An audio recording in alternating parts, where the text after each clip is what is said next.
Shalom. Welcome back. First and foremost, I want to give all glory, praises, and honors to Yahweh, Bahashim Yahweh Shai. I want to give double honors to the apostles and elders of Great Millstone and salutations to you. I keep pushing this word in sincerity and in truth. Back into the lesson.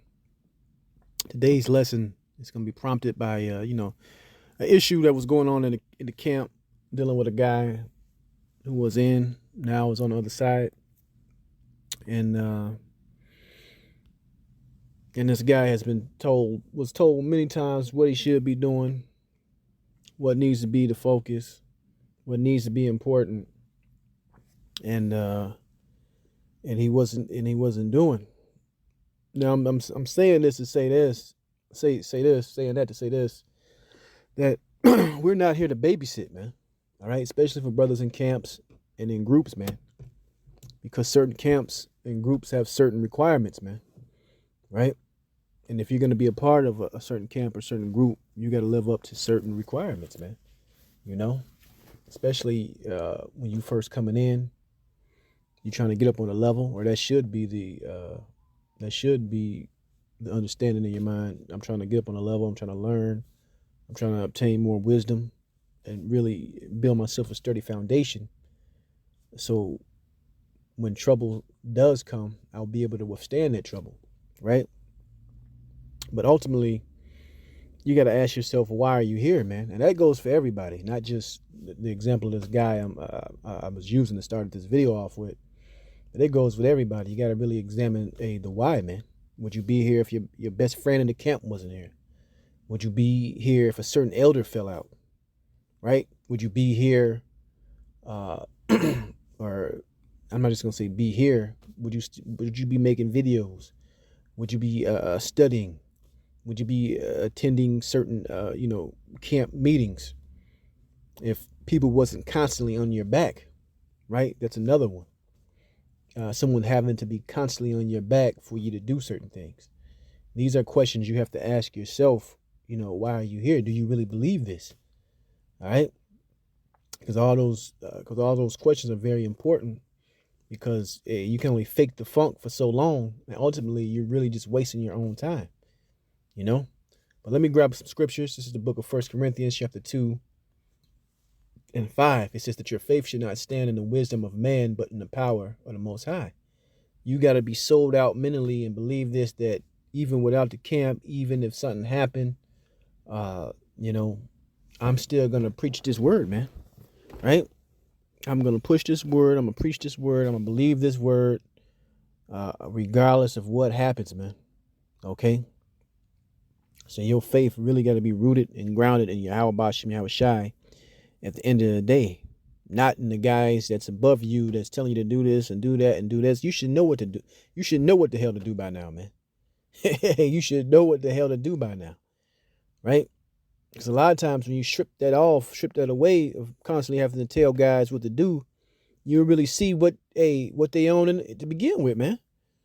As they say in the world, the cream always rises to the top, and this is not about measuring, each other amongst each other, but you'll see who really believes and who's putting in work, regardless of whether they was told to or not. All right. And that's the point. Let's keep going. Let's get the book of Philippians chapter 2. Let's start at verse 12. It says, "Wherefore, my beloved, as ye have always obeyed, not as in my presence only, but now much more in my absence, work out your own salvation with fear and trembling." And that's something we got to be conscious of, man. And we got to stay conscious of that. I had made this point at last week's camp. It might come a time where you shit go down. You might not be around the camp, man. You might be around this certain brother. Do you have the faith built up inside of you to believe, to keep going, right?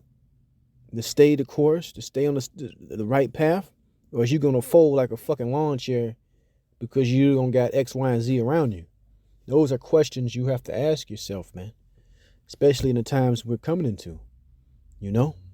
Everything is not going to be the same, mundane system we've been doing for whatever many years you've been in this thing. Oh, we do lessons during the week. You go to classes, you do this, you do that. Saturday, Sunday, or whatever, you go out and speak.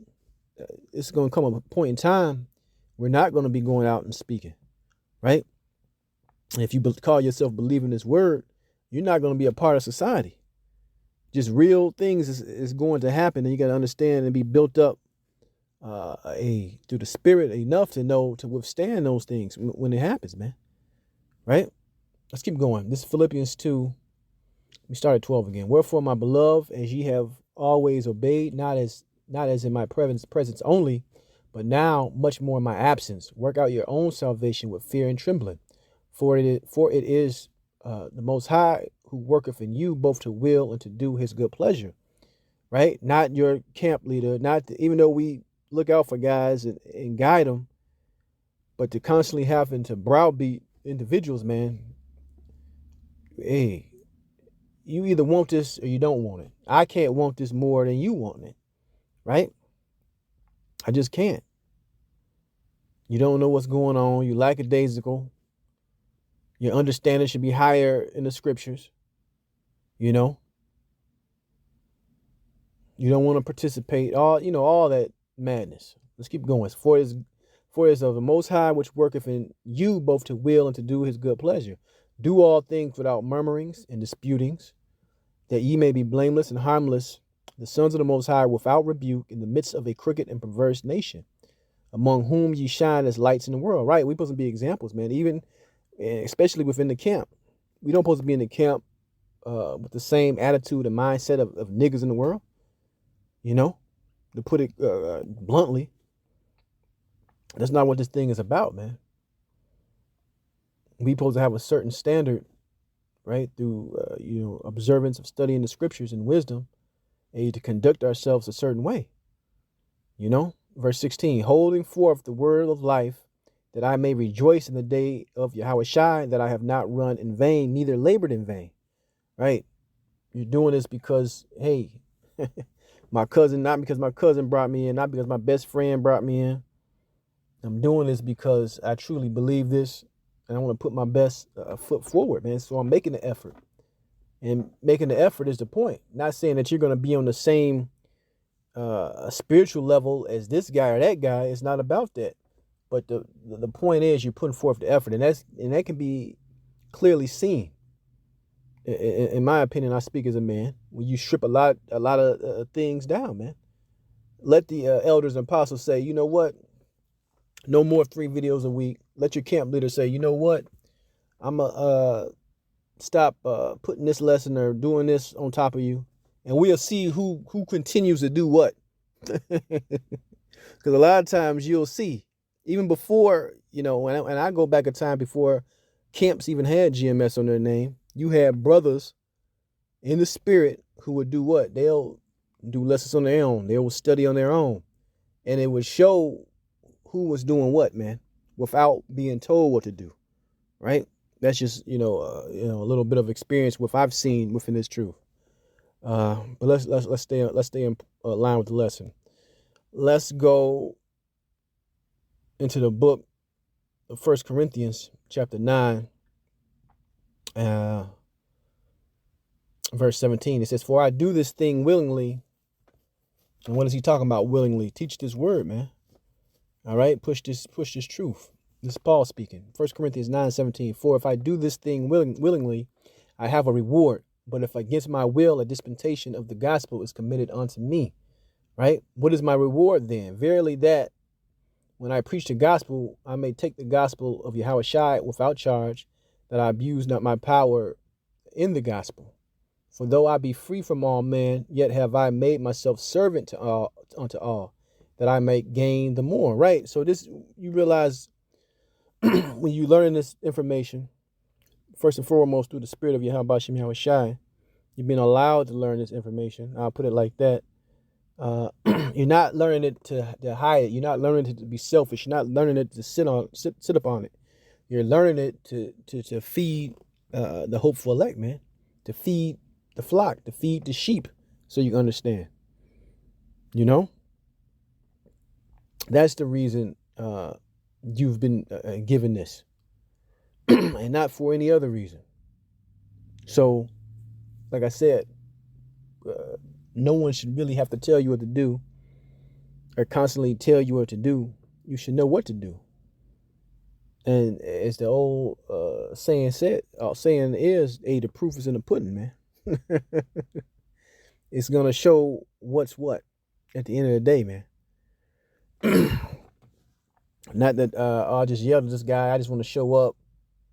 I want to eat chicken. I want to feel like I'm a part of a club. Nah, that's not what this thing is about, man. It's really not about that. You got to ask yourself the why. Why are you in the camp? Why are you a part of this? You really got to ask yourself that question. Do I truly believe this? What if these guys wasn't around me one day? Then what? Am I going back in the world?